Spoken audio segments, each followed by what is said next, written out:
এই জন্যে আমি বারবার আপনাদেরকে মনে করে একটা কথা, আমার জীবন থেকে উপলব্ধি করি একটা কথা, যে একমাত্র আল্লাহ ছাড়া এই পৃথিবীতে এবং পরকালে আমাদের আপন বলে কেউ নাই।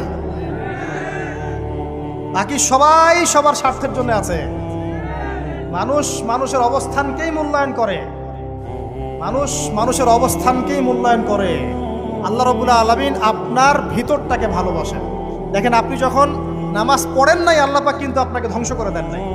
আল্লাহ পরম করুণাময় আপনাকে হেদায়েত দিয়ে নামাজি বানিয়ে দিয়েছেন। জীবনে অনেক পাপ করেছেন, ইনস্ট্যান্ট আল্লাহ পাক শাস্তি দিতে পারতেন, আল্লাহ পাক দেন নাই। আল্লাহ আপনাকে ভালোবাসেন, আল্লাহ আমাকে ভালোবাসেন। আল্লাহ পাকের এই ভালোবাসার ঋণটা শোধ করার জন্য হলেও নামাজি হয়ে যান, আল্লাহর পথে ফিরে আসেন, দিনের জন্য কিছু করেন, দিনের ফিকির করেন, পড়াশোনা করেন। প্রিয় ভাইরা, আল্লাহ পাক তৌফিক দান করুন।